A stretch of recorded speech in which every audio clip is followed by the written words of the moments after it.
দক্ষিণ এশিয়ার আকাশ যুদ্ধে বড় ধরনের পরিবর্তনের ইঙ্গিত মিলেছে। চীনের তৈরি পঞ্চম প্রজন্মের স্থির যুদ্ধ বিমান J-35A সংগ্রহের পরিকল্পনা নিয়ে এগুচ্ছে পাকিস্তান। প্রতিরক্ষা বিশ্লেষকদের মতে এই পদক্ষেপ ভারতের জন্য নতুন কৌশলগত চ্যালেঞ্জ তৈরি করতে পারে। প্রতিবেদন অনুযায়ী পাকিস্তান বিমান বাহিনী সর্বোচ্চ 40টি J-35A স্টিল ফাইটার সংগ্রহের পরিকল্পনা করছে। যদি এই পরিকল্পনা বাস্তবায়িত হয় তাহলে এটি দক্ষিণ এশিয়ার সামরিক ভারসাম্যে বড় প্রভাব ফেলতে পারে। বর্তমানে যুদ্ধ বিমানের সংখ্যায় ভারত অনেক এগিয়ে। ভারতীয় বিমান বাহিনীর হাতে রয়েছে প্রায় 500 থেকে 600টি যুদ্ধ বিমান, যা 29 থেকে 31টি অপারেশনাল স্কোয়াড্রনে বিভক্ত।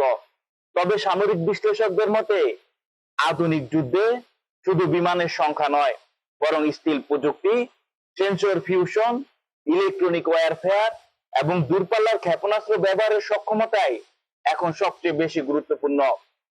বিশ্লেষকদের আশঙ্কা, J-35A স্টিল প্রযুক্তির কারণে ভারতের প্রচলিত রাডার ব্যবস্থা এই বিমান শনাক্ত করতে তুলনামূলকভাবে বেশি কঠিন পরিস্থিতির মুখে পড়তে পারে।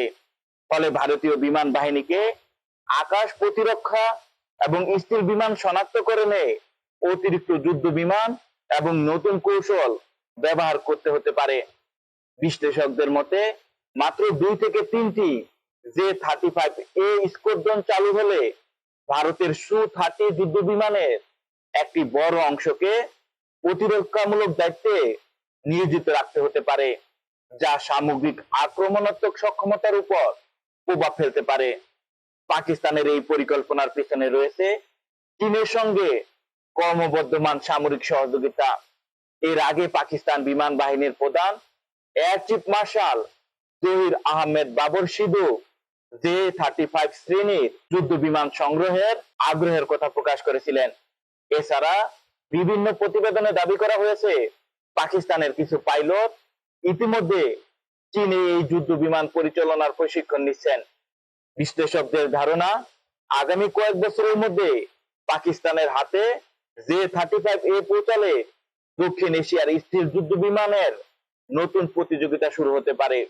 এর প্রভাব শুধু ভারত পাকিস্তান সম্পর্কে নয়, বরং পুরো ইন্দো প্যাসিফিক অঞ্চলের নিরাপত্তা ও সামরিক ভারসাম্যে পড়তে পারে।